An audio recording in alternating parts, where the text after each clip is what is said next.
உள்ளாட்சி அரசு செய்தியால் இணைவோம். வணக்கம். உள்ளாட்சி அரசு செய்திகள் வாசிப்பது சரவணன்.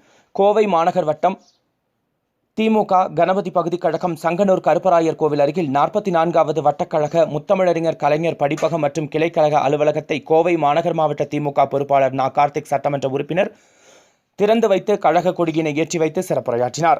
இந்த நிகழ்ச்சியில் வட்டக்கழக செயலாளர் முன்னாள் கவுன்சிலர் எஸ்.கே. ஆனந்தகுமார் தலைமையில் பகுதி கழக செயலாளர் முன்னாள் கவுன்சிலர் கோவை லோகோ வரவேற்புரை நிகழ்த்தி ஐயன் திருவள்ளுவர் படத்தை திறந்து வைத்தார்.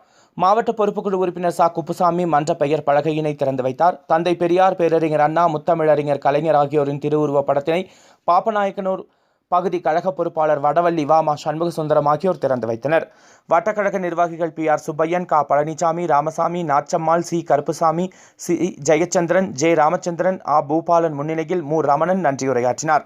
இந்த விழாவில் மாவட்ட பொதுக்குழு உறுப்பினர் மு. மா. சா. முருகன், வட்டக்கழக செயலாளர்கள் எம்.பி. ஆறுகுட்டி, முருகன், கே.எம். ரவி, சாந்தி, பன்னீர்செல்வம், அணிகளின் அமைப்பாளர்கள் எம்.எஸ். ராமமூர்த்தி, துணை அமைப்பாளர்கள் ஆர்.கே. சுரேஷ், வைரமுகன், இளைஞரணி பிரவீன், பகுதி கழக நிர்வாகிகள், மூத்த முன்னோடிகள், முன்னாள் கவுன்சிலர் மீனா லோகு, சிவமுருகன், அஞ்சுகம் பழனியப்பன், கணபதி, சம்பத்குமார், கணபதி தினேஷ்குமார், ஸ்டாலின், சம்பத், சி. ராஜேஷ், மணல், முருகேஷ், தர்மா, நடராஜ், ஜோதிலட்சுமி, பொதுமக்கள் என்று அனைவரும் கலந்து கொண்டனர். செய்திகளை உடனுக்குடன் தெரிந்து கொள்ள உள்ளாட்சி அரசு செய்திகளை சப்ஸ்கிரைப் செய்யுங்கள். தொடர்ந்து பெல் பட்டனையும் பிரஸ் செய்யுங்கள்.